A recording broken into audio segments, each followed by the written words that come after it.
Good evening, everyone. Today I will be starting a new topic, that is antiviral drugs. Okay, antiviral drugs are those drugs which are used to treat the infections caused by the viruses. Okay, so first of all, you need to know that what are the viruses. Viruses are the small infectious agents that replicate only inside the living cells of other organism. ठीक है, सबसे important बात जो है, जो तुम्हें ये जाननी है, वो ये है कि वायरस जो है वो तभी एक्टिव होंगे, तभी वो रेप्लिकेशन करेंगे जब कि वो किसी होस्ट में चले जाएंगे, otherwise they are non living entities. Alright, उनके पास सेल वॉल नहीं होती है और सेल मेम्ब्रेन नहीं होता है, और वो बहुत सारे मेटाबॉलिक प्रोसेस कैरी आउट नहीं करते हैं अपने सेल में, जैसे कि बैक्टीरिया करते हैं.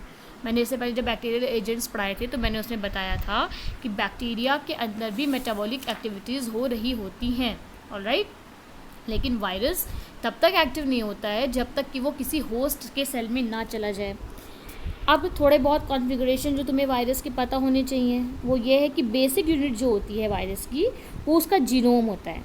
और जीनोम जो है वो डीएनए और आरएनए किसी का भी बना हो सकता है.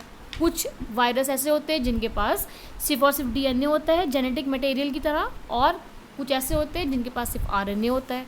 ठीक है, अब जीनोम क्या होता है? जीनोम टोटल या होलसम जेनेटिक मटेरियल जो होता है उसको हम जीनोम कहते हैं. जैसे हम अगर अपनी बात करें, ह्यूमन की बात करें या यूकैरियोटिक्स की बात करें, तो उसमें जितना मतलब डीएनए, आरएनए और क्रोमोसोम जो उससे बना होता है, और एवरीथिंग इंक्लूडिंग एवरीथिंग, सब कुछ, कोडॉन्स वगैरह, सब कुछ जो सम टोटल होता है जेनेटिक मटेरियल का, उसको हम जीनोम कहते हैं. तो वायरसेस में सिर्फ उनका या तो डीएनए होता है या आरएनए होता है, वो भी बहुत ही पतला सा कॉइल्ड शेप का स्ट्रक्चर होता है. उसके अलावा उनके पास कुछ भी नहीं होता है, वो खुद से कुछ भी नहीं कर सकते हैं.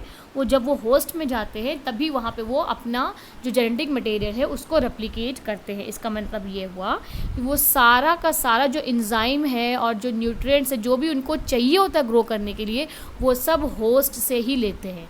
ठीक है, तो बेसिक यूनिट क्या होती है? वो उनका जीनोम होता है, डीएनए आरएनए का बना हो सकता है. अब इसमें सिंगल स्टैंडर्ड भी हो सकता है, डबल स्टैंडर्ड भी हो सकता है. मतलब डीएनए सिंगल स्टैंडर्ड भी हो सकता है, डबल स्टैंडर्ड भी हो सकता है, लीनियर फॉर्म में भी हो सकता है, सर्कुलर फॉर्म में भी हो सकता है. ठीक है, और ये जो इनका डीएनए और आरएनए होता है वो ज़्यादातर एक न्यूक्लियोप्रोटीन से जुड़ा हुआ रहता है या उससे सराउंडेड रहता है, जिसको हम बोलते हैं कैप्सिड. कैप्सिड किसका बना होता है? कैप्सिड स्ट्रक्चरल यूनिट्स होते हैं, प्रोटोमर्स जिनको बोलते हैं, उनका बना हुआ होता है. ऑलराइट, कॉम्बिनेशन जो होता है न्यूक्लिक एसिड का और कैप्सिड का, उसको हम बोलते हैं न्यूक्लियोकैप्सिड.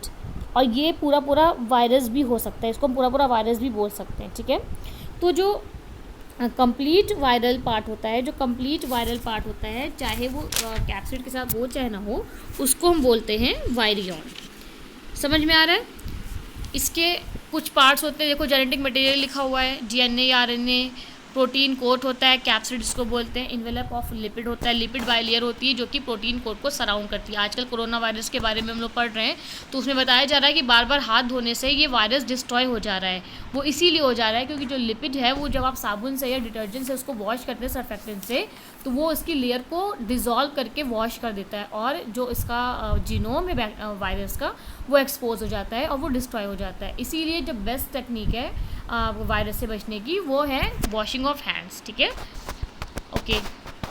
अब इन्होंने ये बताया हुआ है, मैंने तुमको एक अभी इससे पहले भी एक इमेज भेजी है, वो इसीलिए भेजी है कि तुम उसको पढ़ लो. उसमें बेसिक कौन कौन से स्टेप्स हैं जो कि इन्वॉल्व होते हैं किसमें, वायरस को होस्ट में एक्सप्रेस करने के. वायरस जो होता है वो होस्ट सेल में अपने जेनेटिक मटेरियल को एक्सप्रेस करता है, जिसे बोलते हैं जीन एक्सप्रेशन. ठीक है, नॉर्मली वो नहीं मल्टीप्लाई कर पाता है, लेकिन वो जब होस्ट में जाता है और होस्ट के मेटाबोलाइट्स को यूज़ करता है, होस्ट के एंजाइम को यूज़ करता है, और फिर मल्टीप्लाई होता है. ठीक है, तो अब देखो सबसे पहले क्या हो रहा है, वायरल अटैचमेंट होती है. ठीक है, अब इन्होंने साथ साथ क्या किया है, इन्होंने हर स्टेप पे मेडिसिन भी बता दी हैं कि कौन कौन सी मेडिसिन कौन कौन से स्टेप को ब्लॉक करती है, और ये बहुत ही ईजी हो जाएगा तुमको याद करना. पहले हम लोग ये पढ़ लेते हैं कि स्टार्टिंग कैसे होती है और स्टेप्स क्या क्या है. सबसे पहले वायरस ने अपना अटैचमेंट किया. ठीक है, और एंडोसाइटोसिस की मदद से वो एंट्री कर गया। एंट्री करने के बाद उसने अनकोटिंग शुरू करी, मतलब जो उसका जेनेटिक मटेरियल को कवर किया हुआ था, जो एक कोट प्रोटीन का, उसको हटाना शुरू कर दिया, जिससे कि अब वो उसका जो जेनेटिक मटेरियल है वो होस्ट सेल के जेनेटिक मटेरियल के साथ जाके अटैच हो जाए। होस्ट सेल के पास क्या है, डीएनए आरएनए है, तो ये वायरस क्या करता है, अपने डीएनए या अपने आरएनए को होस्ट के डीएनए आरएनए के साथ अटैच कर देता है। तो इससे क्या होता है कि जो सेल हैं, अब वो अपने सेल को तो मारेंगे नहीं, जो हमारा इम्यून सिस्टम है उसको ये लगता है कि ये हमारे जेनेटिक मटेरियल का ही पार्ट है, उसको ये पता ही नहीं चलता है कि ये वायरस है, फॉरेन है, ठीक है। तो अब ये वायरस क्या कर रहा है, ये होस्ट के सेल के जो एंजाइम्स हैं, मेटाबोलाइट्स हैं, उनको यूटिलाइज कर रहा है और ख़ुद रेप्लिकेट हो रहा है, ठीक है। तो इससे क्या होता है कि जितने भी सेल हैं होस्ट के, वो क्या होता है, उनको नहीं मिल पा रहा होता है वो मेटाबोलाइट, नहीं उनको वो एंजाइम मिल पा रहा है, तो वो डिस्ट्रॉय होने लगेंगे और वायरस बढ़ने लगेगा, ठीक है।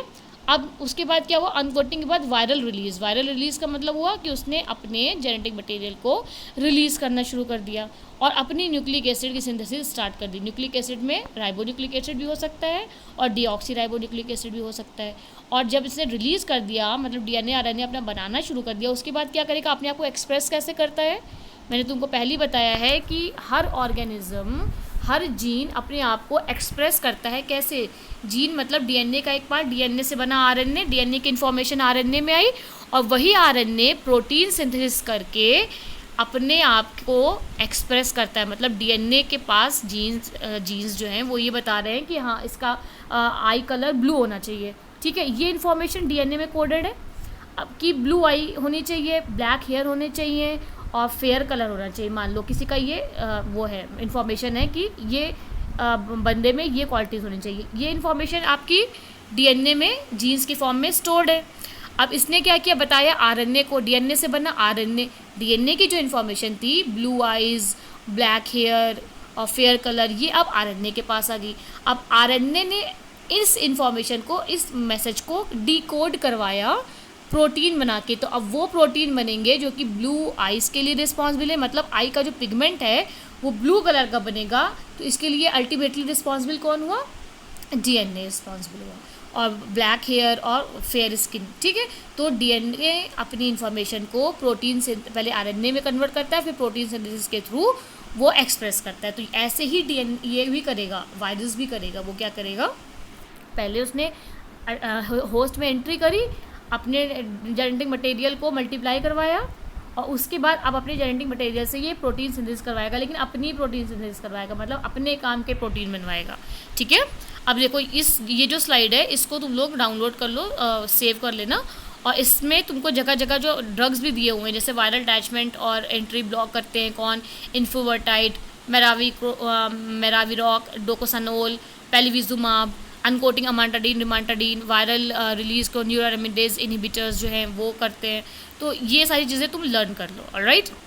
अब इन्होंने सबसे पहले बात करी है कि अमांटाडीन और रिमांटाडीन कैसे काम करते हैं। यहाँ पे देखो लिखा हुआ है कि अनकोटिंग कैसे ब्लॉक होगी। अमांटाडीन और रिमांटाडीन क्या करते हैं, अनकोटिंग को इनहिबिट करते हैं। मतलब कि जब वायरस अटैच हो जाता है, अटैच होने के बाद जब वो अपने जेनेटिक मटेरियल को रिलीज़ करने के लिए अपनी ऊपर की कोटिंग को हटाता है, पहले अपनी ऊपर की कोटिंग हटाएगा, दरवाज़ा खोलेगा, उसके बाद ना अंदर का सामान बाहर जाएगा।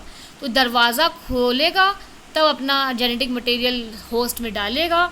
तो वो अमांटाडीन और इमांटाडीन ऐसी ड्रग्स हैं जो कि क्या करते हैं, उसके दरवाजे पे लॉक लगा देते हैं और ये जो वायरस है वो अनकोट नहीं कर पाता है।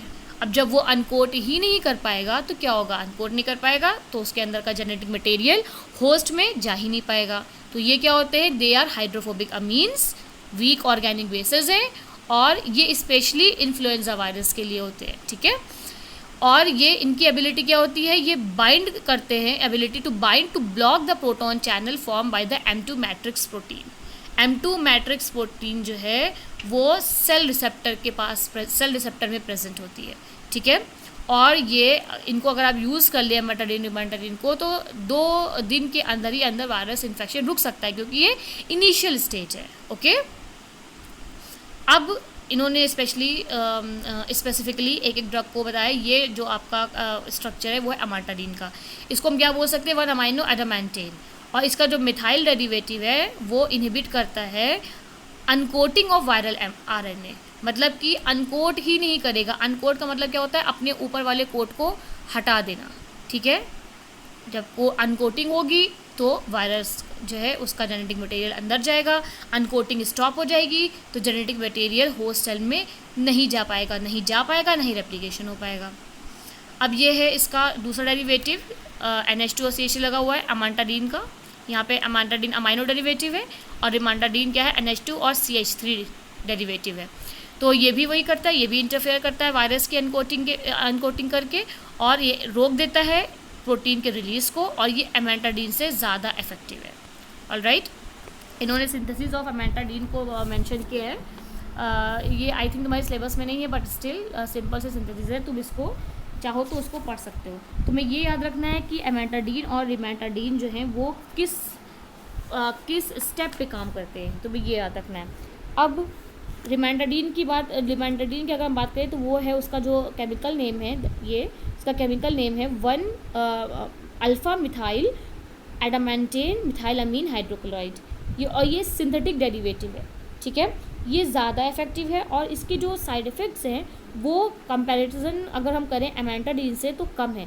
अमांटाडीन में जो साइड इफ़ेक्ट्स होते हैं उनमें सबसे ज़्यादा जो साइड इफ़ेक्ट्स हैं वो CNS इफ़ेक्ट्स होते हैं, ठीक है। CNS इफ़ेक्ट्स मतलब जैसे कि नर्वसनेस होती है, कन्फ्यूजन होता है, हेडेक होता है, GIT के इन्फेक्शंस भी होते हैं, मतलब कुछ पेशेंट्स को कॉन्स्टिपेशन की प्रॉब्लम हो जाती है, किसी को डायरिया की प्रॉब्लम हो जाती है, और बहुत सारे केसेस में कन्वर्जन्स भी होते हैं। बट ये सारे जो साइड इफ़ेक्ट्स हैं वो बहुत ही ज़्यादा मेजर नहीं है, ये बेरेबल होते हैं, इसीलिए ये जो दवा है वो मार्केट में है और ये काफ़ी सक्सेसफुल है, और स्पेशली ये इन्फ्लुएंजा के लिए।